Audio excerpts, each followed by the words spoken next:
Dear students, one of the beautiful aspects of mathematics is that it provides verification of our calculations. Here we are going to do the same for the solutions of differential equations.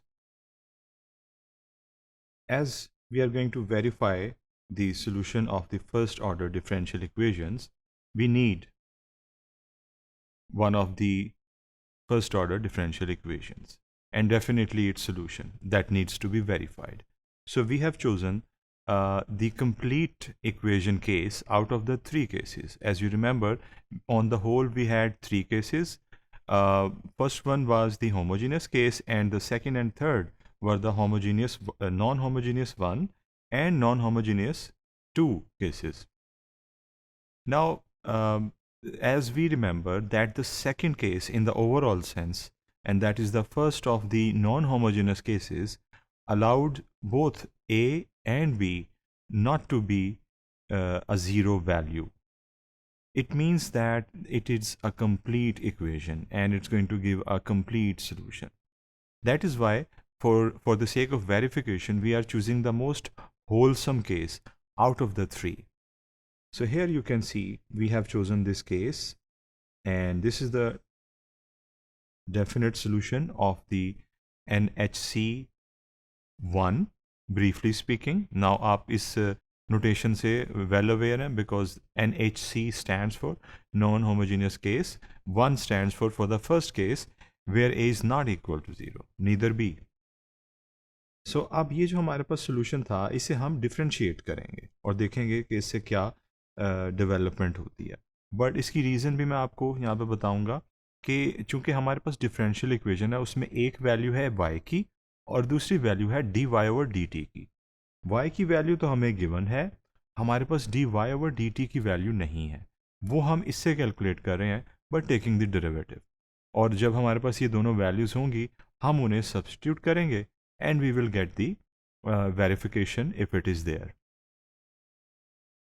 सो आपने देखा कि हमने derivative calculate किया उस definite solution का जो कि हमें गिवन था, जो हमने प्रीवियस लेक्चर में कैलकुलेट किया था. सो डेरिवेटिव आप देख रहे हैं दोनों साइड्स पे इंट्रोड्यूस हो रहा है. बाकी जो इक्वेशन है वही है जो कि अभी हमने लास्ट स्लाइड में देखी है. यहाँ पर हाईलाइट करके बताया गया है, पहले तो अलग-अलग किया गया, एक इसका डेरिवेटिव और एक बाकी टर्म का. सो जो पहला हिस्सा है वो ये है और दूसरा हिस्सा ये है. पहले हम दूसरे हिस्से की बात कर लेते हैं, दूसरी टर्म की बात कर लेते हैं. इसके अंदर t नहीं है. It means that its derivative will be equal to 0 because it's a constant value. So ये तो मसला हमारा हल हो गया. अब हम बात करते हैं पहले हिस्से की जो थोड़ा सा इंट्रिकेट है, और उसमें ये वाला इतना हिस्सा जो है that doesn't have any variable. इसके अंदर कोई t नहीं है, इसके अंदर अलबत्ता t है. सो इस टर्म को हमने बाहर लिख लिया एज अ कोएफिशिएंट, और जो एक्सपोनेंशियल टर्म थी उसका हमने यहाँ पर डेरिवेटिव कैलकुलेट किया. और प्लस 0 तो आपको पता है कि कांस्टेंट जो वैल्यू थी b ओवर है उसका डेरिवेटिव है.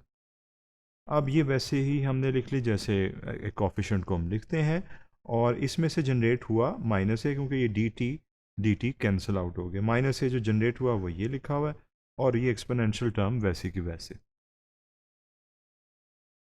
सो अब इसके बाद what we can see is के इसे हम और सिंप्लीफाइड वे में इस तरह लिख सकते हैं. इसमें आप देख रहे हैं माइनस ए को हमने शुरू में लिख लिया. अब हम स्टैंडर्ड फॉर्म में ये दोनों वैल्यूज़ लगाने जा रहे हैं जो कि हैं y और dy ओवर dt. ये है स्टैंडर्ड फॉर्म, जैसे आपको ऑलरेडी बता चुका हूँ कि ये वैल्यूज़ यहाँ पे हम फिट कर सकते हैं. And we have done the same here. ये dy ओवर dt की वैल्यू और y की वैल्यू ये आ गई. वेर एज b जो है वो भी सेम ही है जैसे था, और a भी वैसे का वैसे ही है जैसे फॉर्मूला में या स्टैंडर्ड फॉर्म में गिवन होता है.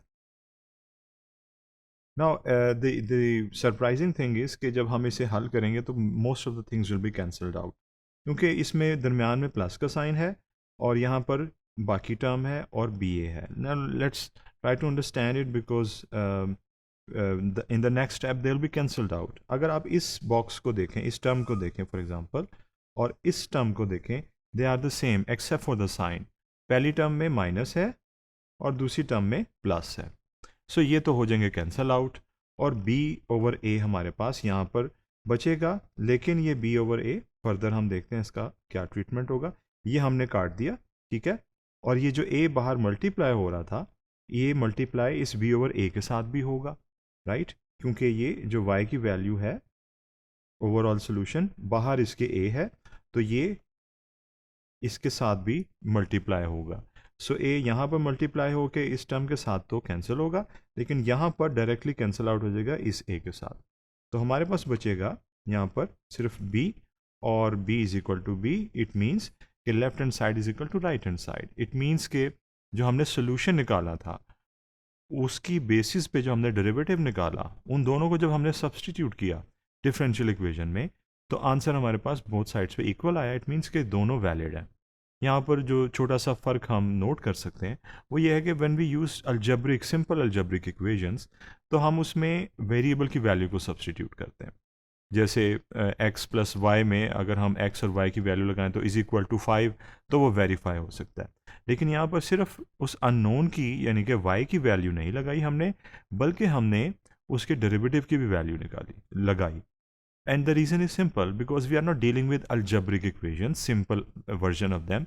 We are dealing with differential equations जिसके अंदर differential term का होना ज़रूरी है। इसकी एक न्यूमेरिकल एग्जांपल भी है, और इसमें आपको ऑलरेडी काफ़ी गाइडेंस मिल गई होगी जो हमने अभी सिम्बॉलिकली हल किया है। मिसाल के तौर पे अगर ये है डिफरेंशियल इक्वेशन का सोल्यूशन, राइट, बिकॉज आप देख रहे हैं y is equal to this, इसमें कोई डिफरेंशियल टर्म नहीं है, और ये जो जिस इक्वेशन का सोल्यूशन है वो ये डिफरेंशियल इक्वेशन है। ये है रिज़ल्ट, और ये रिज़ल्ट है, और ये है जिससे हमने ये सॉल्व करके रिज़ल्ट निकाला। डेफिनेट सोल्यूशन हमारे पास गिवन है, राइट, इसमें कोई आर्बिट्रेरी कांस्टेंट नहीं है। इसे हम डिफ्रेंशिएट कर लेते हैं विद रिस्पेक्ट टू t, और ये आप इस रिहर्सल से आपको याद होगा कि हम ना सिर्फ y की वैल्यू लगाते हैं बल्कि उसके डेरिवेटिव की भी। तो y की वैल्यू तो गिवन है, लेकिन इसके डेरिवेटिव की वैल्यू हमें फिगर आउट करनी है, और ये आपने देखा कि सिंपल डेरिवेटिव निकला है, और ये स्टेप्स आपको इसे खुद करने में मदद देंगे। And after you have found the value of dy over dt, हम वापस आएंगे जो original first order differential equation थी, और उसमें उसके सोल्यूशन की वैल्यू लगाएंगे जो गिवन है, और dy ओवर dt की उसके सोल्यूशन के डेरिवेटिव की वैल्यू जो अभी हमने खुद कैलकुलेट किया। नेक्स्ट स्टेप में आप यही देखेंगे, ये है सोल्यूशन के डेरिवेटिव की वैल्यू, और ये है सोल्यूशन की वैल्यू, और ये ओवरऑल है वो डिफरेंशियल इक्वेशन जिसको हम वेरीफाई करना चाहते हैं। अब आप इसे फर्दर इजीली सॉल्व कर सकते हैं, सिंपल अलजेब्रा, और जो उसका नतीजा आप देखेंगे वो ये होगा कि left hand side is equal to right hand side. So in this way, what you have seen is that using the basic feature of mathematics, we are able to verify the solutions of the first order differential equations. Thank you.